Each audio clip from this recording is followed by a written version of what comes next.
और 16 संस्कारों में से एक संस्कार है नामकरण संस्कार, जो कि मुख्य है। नामकरण संस्कार अर्थात नाम धरना चाहिए बच्चों का। बिना नाम के तो किसी की कोई पहचान नहीं है, किस नाम से पुकारेंगे। और जो भी बालक या बालिका का नाम रख दिया जाता है तो यथा नाम ततः गुण, वैसा जैसा जिसका नाम होता है वैसे उसके गुण भी होते हैं। इसीलिए ग्रह नक्षत्रों के अनुसार विचार कर ये नाम रखा जाता है। परंतु धीरे धीरे पाश्चात्य संस्कृति का, पश्चिमी संस्कृति का प्रवेश हो जाने के कारण, प्रवेश हो जाने क्या कराया जा रहा है समाज में। हमारे देश में कुछ तत्व ऐसे हैं कि जो ना चाहते हुए भी जबरदस्ती वह पाश्चात्य संस्कृति को, विदेशी संस्कृति को हमारे यहाँ लाना चाहते हैं, ना चाहते हुए भी। पूरी तरह से भारत देश में पश्चिमी संस्कृति को लाया जा रहा है, जबरदस्ती लाया जा रहा है। बच्चे यदि नहीं सीख रहे हैं तो उन्हें जबरदस्ती सिखाया जा रहा है स्कूलों में, विद्यालयों में। आज के समय में जितने ये कॉन्वेंट स्कूल है ना, जिनको अच्छा समझकर आप अपने बच्चों को वहां पढ़ाते हो, कॉन्वेंट स्कूल, इन्होंने, इन विद्यालयों ने बच्चों के अंदर संस्कारों को पूरी तरीके से समाप्त कर दिया है।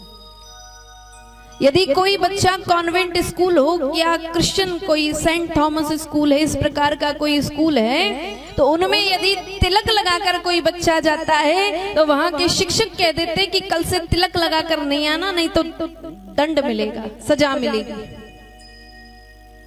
यज्ञोपवीत पहनकर कहीं कहीं देखा गया कि कुछ बालक, ब्राह्मण बालक, क्षत्रिय बालक जो यज्ञोपवीत को धारण करते हैं, यज्ञोपवीत जिनका संस्कार होता है, तो कहीं कहीं स्थानों पर देखा गया कि कुछ मूर्खों ने यज्ञोपवीत पहने हुए बच्चे को जो है एग्जाम देने से मना कर दिया कि यज्ञोपवीत उतार कर आओ तब जाकर एग्जाम देना। तो ये शिक्षा पूरी तरीके से बच्चों में संस्कार को समाप्त कर रही है। एक बार व्यक्ति एक कक्षा कम पढ़ा लिखा हो चल जाएगा, ये बेकार की बातें नहीं है, ये भड़काने वाली बातें नहीं है, ये सच्ची बात है। एक कक्षा कम यदि आपका बच्चा पढ़ा हुआ है ना, चल जाएगा, लेकिन यदि उसके अंदर संस्कार नहीं है तो वो उसके पढ़ा लिखा होना कोई मतलब का नहीं है। जिस बालक को, जिस व्यक्ति को इस संसार में कैसे रहना है, कहाँ जाना है, कहाँ नहीं जाना है, कहाँ बैठना है, कहाँ नहीं बैठना है, कहाँ बोलना है, कहाँ नहीं बोलना है, जब बालकों को ये नहीं आता तो उनके पढ़े लिखे होने का कोई अर्थ नहीं है, कोई मतलब नहीं। शिक्षा का अर्थ क्या है? शिक्षा का मतलब ही यही है कि व्यक्ति के अंदर विवेक आ जाए, विवेक की प्राप्ति हो जाए, विवेक आ जाए, उसको समझ आ जाए हर चीज की। पढ़ा लिखा होने का मतलब ये है। लेकिन आज के समय में उल्टा हो रहा है। जो पढ़ा लिखा व्यक्ति है ना, बोलो राजा रामचंद्र भगवान की।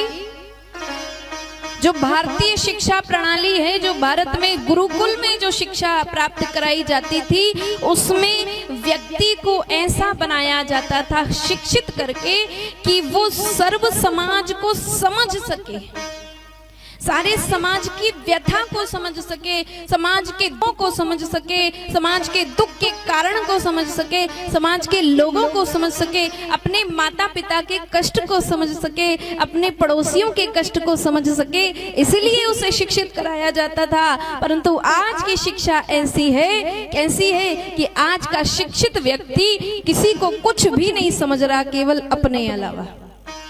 ये आज की शिक्षा प्रणाली है। जबकि शिक्षा किस लिए है? शिक्षा इसलिए है कि सबको समझा जा सके। विद्या ददाति विनयम, विनयात् ददाति पात्रत्वात्, और पात्रत्वात् धनमाप्नोति, धनात् धर्मम ततः सुखम। ये हमारी भारतीय संस्कृति कहती है क्या कि विद्या, विद्या अर्थात शिक्षा, विद्या क्या देती है? विद्या विनय देती है, विनम्रता होना चाहिए। जो पढ़ा लिखा व्यक्ति है उसके अंदर विनम्रता होना चाहिए, सौहार्द होना चाहिए, विनय होना चाहिए, शिष्टाचार्य होना चाहिए। तो विद्या ददाति विनयम, लेकिन वो आज की शिक्षा में कहीं भी विनय दिखाई देता नहीं है।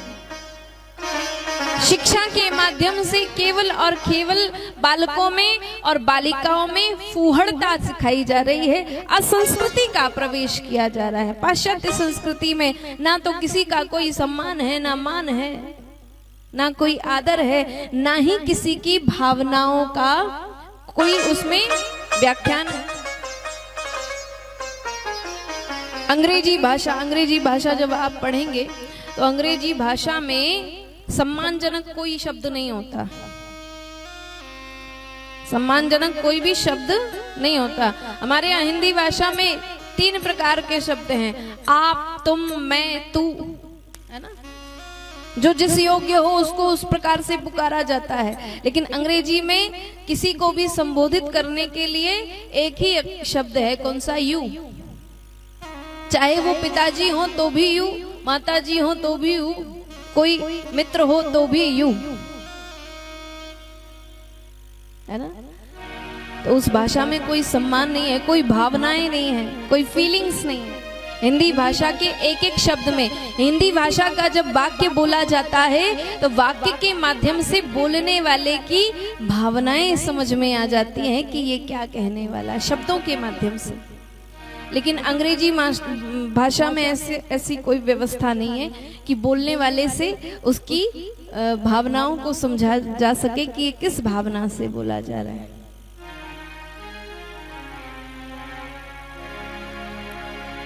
तो नामकरण संस्कार के लिए कहा, हमारे यहाँ सनातन संस्कृति में 16 संस्कार हैं और 16 में से बस 1 या 2 हो रहे हैं, 2, केवल 2 संस्कार बचे।